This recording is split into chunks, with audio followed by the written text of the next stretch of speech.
穷鬼。很多人一提到在美国退休，就会想到几个关键词：401k、投资组合、被动收入、财务自由。听起来好像每个人都有一个很完整的退休体系，但如果你去看真实的数据，你会发现一个非常不一样的现实。在美国，绝大多数的人退休生活其实只有一份主要的收入来源，这份收入叫做 Social Security 社安金。甚至可以说，很多人在美国退休本质上就是在赌一件事：社安金会一直存在，而且会按承诺支付。但问题是，根据最新的官方报告，到2033年，社安金可能只能支付77%的福利。换句话说，理论上福利可能减少23%。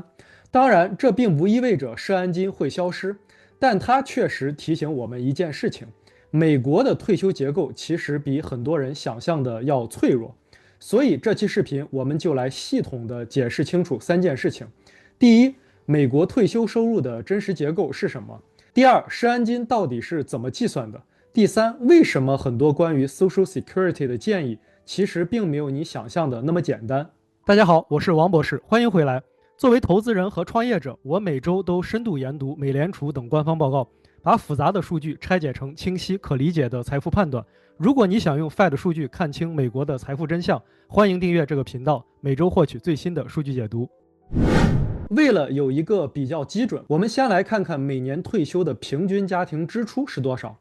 根据 BLS 的报道，每年平均的退休支出大概是$60,087。我们来看看净资产。如果你把目光放在接近退休以及刚退休的人群，根据美联储 SCF 的数据，55到64岁的家庭净资产中位数大约是$364,269。65到74岁家庭的净资产中位数大约是$41万。也就是说，刚退休的这个阶段，美国普通家庭的净资产中位数大概是在$40万左右。这里特别强调一句，这个净资产的数字是包含自住房净值的，所以不是都能很方便的产生现金流。如果我们假设都能产生现金流，按4%的可持续提取法则，一年只能拿到$16,000左右。即便是加上每月平均的$2000的社安金，也就是每年$24,000，也远低于刚才提到的每年平均$6万多的退休支出。除非一个家庭有2份达到平均值的社安金，才能勉强覆盖退休的每年平均支出。但大家很快会看到，2份$2000社安金的家庭，并不是美国退休的主流状态。那么，美国退休家庭的平均收入到底是多少？你又处在哪个位置呢？根据 CPS 2025年的报道，65岁及以上人群的家庭收入中位数大约为$56,000。下面我们进一步看看各个净资产分位的家庭退休收入。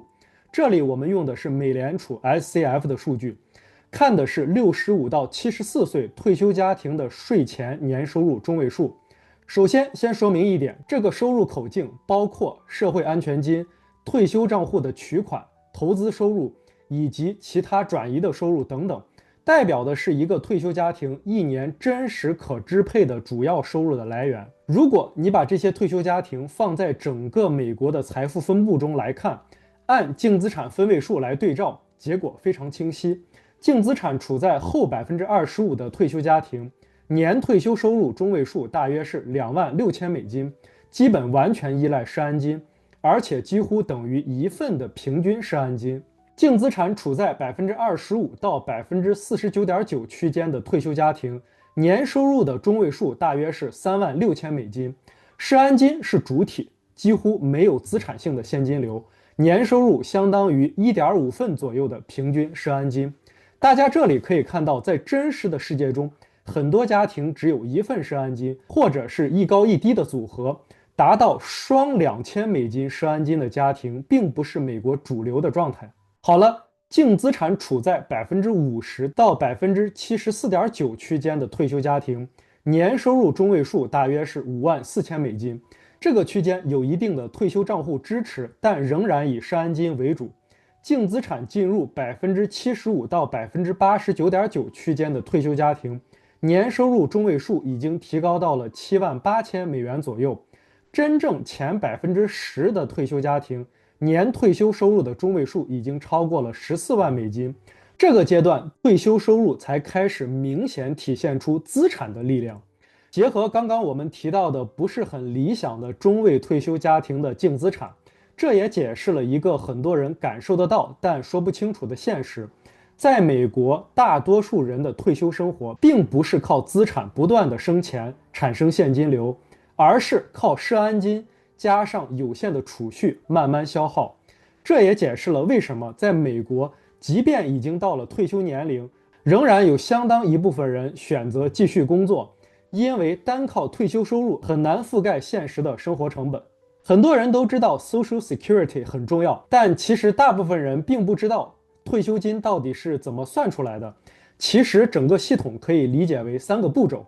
第一， Social Security 会查看你的全部工作记录，然后从你一生中选出收入最高的35年。如果你只工作了30年，剩下的5年就会按零收入计算。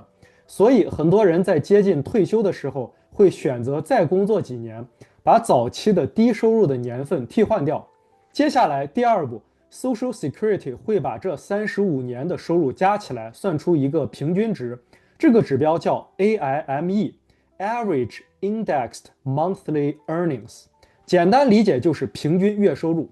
举个例子，假设一个人职业生涯平均下来每月5000美金的收入，那么他的 AIME 就是5000美金。接下来就进入最关键的第3步， Social Security 不是按一个固定的比例发钱，而是使用分段计算。这3个区间叫做 Band Points， 简单理解就是收入越高，替代率越低。举一个完整的例子，假设一个人的平均月收入是5000美金，我们一步一步的来算。第一段收入前1174美金，替代率90%，1174美金乘以90%，约等于1057美金。第二段收入，剩下的收入5000减去1174，等于3826美金，替代率为32%，3826乘以32%，约等于1224美金。第三段收入因为5000没有超过7078美金，所以第三段是0。最后把3段加起来，1057美金加1224美金，约等于2281美金。所以如果你的平均收入是5000美金，退休时大约可以拿到每月2280美金的 Social Security。当然，这里是给大家一个大体的计算，具体还需要大家参考当年的政策。其实最容易理解 Social Security 的方式是直接看一个对比。你会发现一个非常重要的规律，收入越低 Social Security 的替代率越高，收入越高替代率反而越低。所以从本质上来说， Social Security 其实不是一个完全按照收入比例发钱的养老金系统，它更像是一个基础的退休保障系统。它的设计目标是确保每个人退休以后都有一层基本的收入安全垫。就如同刚才美联储数据显示的一样，在美国大多数人的退休生活并不是靠资产不断的生钱产生现金流，而是靠社安金加上有限的储蓄慢慢消耗。所以社安金是很大一部分退休家庭的主要经济来源，每一美金都很重要。对了，如果你觉得这些财务数据和案例分析对你有帮助，欢迎订阅这个频道，后续会持续分享类似的内容。接下来一个很多人关心的问题， Social Security 到底什么时候领最划算？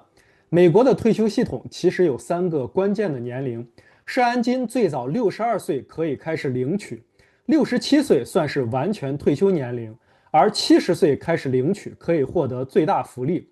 如果你提前领取，金额会减少，如果你推迟领取，金额会增加。我们举一个简单的例子，我们把这3个年龄做个对比，大概是这样的。我们这里假设你67岁开始领取，然后你每个月可以拿到2000美金。作为对比可以看到，62岁提前开始领取，每个月会拿到1400美金左右。如果等到70岁领取，每个月会比67岁多拿约480美金。但这里有一个关键问题，如果你等到70岁才领取，那67岁到70岁这3年，你是拿不到任何 Social Security 的。那你在退休初期必须更多的依赖投资组合。如果这几年市场表现不好，你的整个退休计划可能被严重破坏，这叫收益顺序风险 （Sequence of Returns Risk）。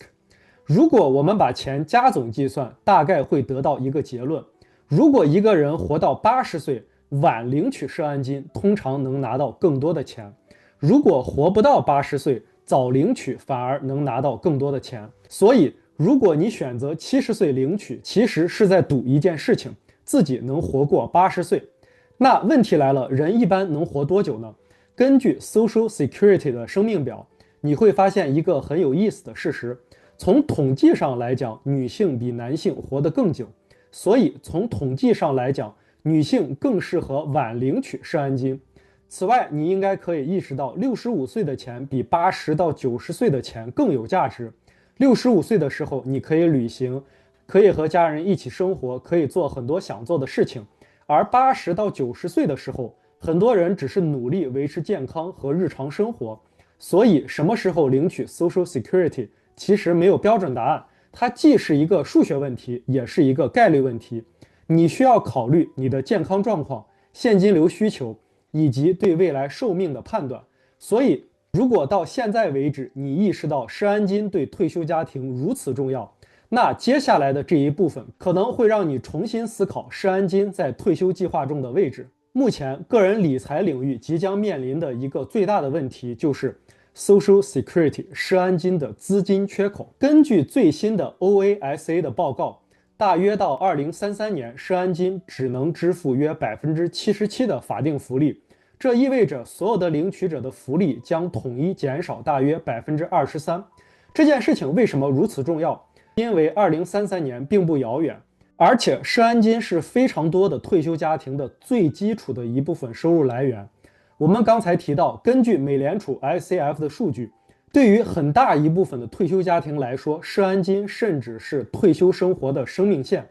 当然，现在看来，社安金还不会消失，工资税依然会持续的流入系统，因此大约3/4的福利仍然可以支付。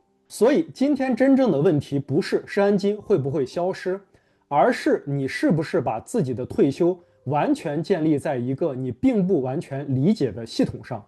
我们回顾一下美联储 SCF 的数据，大部分人的退休生活是靠社安金加一点点的储蓄和可能的继续工作，而不是靠投资组合产生稳定的现金流。所以对个人来说可以做什么呢？如果你距离退休大约只有10年，建议在规划的时候假设 Social Security 只能支付约75%的福利。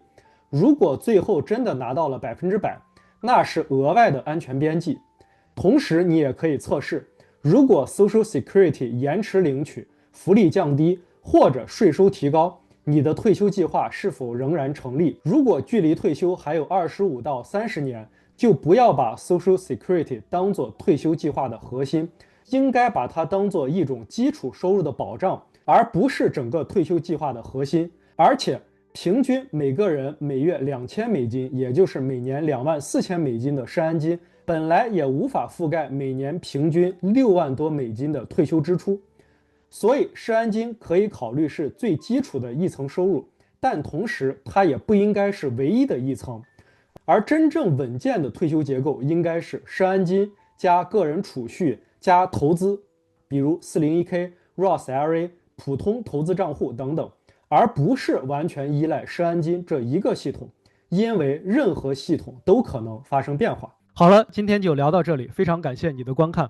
如果你想持续获取基于官方数据的财富解读，欢迎订阅并打开小铃铛，每周第一时间了解最新的 Fed 数据分析。祝你投资和创业顺利，我们下期再见。